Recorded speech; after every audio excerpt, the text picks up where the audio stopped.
Ya memang apa eh, kita itu nggak bisa melihat melihat hasil itu hanya pada saat satu titik tertentu ya. Waktu itu saya pernah menyampaikan waktu waktu kita diskusi soal apa di surat Maryam ya. Yang ketika kenapa Allah kok membiarkan misalnya Nabi Yahya terbunuh, Zakaria terbunuh gitu ya. Para kekasih-kasih Allah terbunuh gitu. Dibunuh dengan kecil lagi gitu kan. Kita nggak bisa melihat bahwa oh ternyata ini sudah kalah ini gitu. Nggak bisa kita melihat itu, nggak bisa eh, kita perlu melihatnya dalam dalam apa namanya periode apa spektrum yang lebih lebih luas, lebih jauh gitu ya. Bahwa apa namanya Allah ingin menunjukkan pada saat itu bahwa raja yang membunuh itu begitu begitu jahatnya gitu kepada masyarakat itu. Orang sebaik Yahya yang disebutkan di situ orangnya lembut, orangnya ini kok dibunuh dengan cara yang sadis seperti itu. Allah ingin menunjukkan justru ingin menjaga risalah ini gitu. Seperti halnya juga ketika misalnya di pertemuan yang lalu saya sempat menyinggung tragedi kepada Imam Hussein ya. Ini apakah ini apa namanya kebaikan telah dikalahkan gitu ya, oleh kekuasaan, kezaliman gitu ya.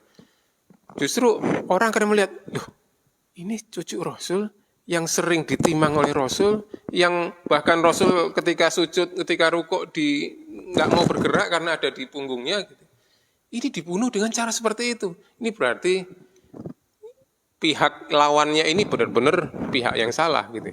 Kalau nggak ada tragedi itu, gitu, bisa jadi ini orang akan menganggap bahwa ini adalah yang benar itu seperti itu, gitu ya. Orang akan bingung. Kalau ini kan sudah jelas, ini pasti yang pihak yang salah itu ini, gitu ya.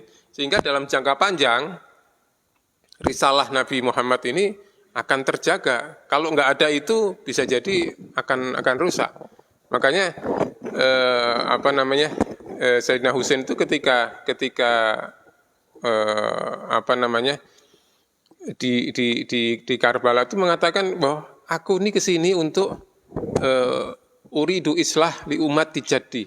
Aku ingin islah apa perbaikan terhadap risalah umatnya kakekku. Jadi apa kadang-kadang kalau kita melihat spot-spot gitu ya, kadang terlihat terkesannya apa namanya kok gini gitu ya. Seperti tadi kata Pak Kuku ya, kok sekarang ini apa namanya kejahatan itu begitu luar biasa gitu. Ini sebuah proses yang kalau kita melihat dalam spektrumnya yang lebih luas, seperti kata dari Pak Wawan tadi, kita lihat dulu umat Islam seperti apa, sekarang seperti apa, terus nanti akan seperti apa gitu. Memang kan nanti ada zaman yang apa namanya kemudian kezaliman merajalela, kemudian akan dikalahkan gitu sehingga pada saat itu keadilan memenuhi bumi dan sebagainya itu ya.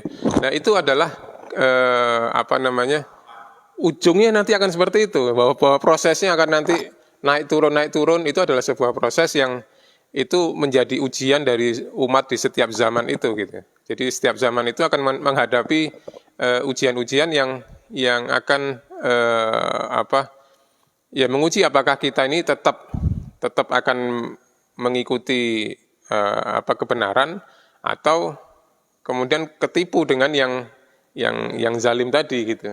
Jadi saya setuju Pak Wawan tadi kita nggak bisa melihat spot-spot gitu ya, tapi mesti melihatnya jangka panjang.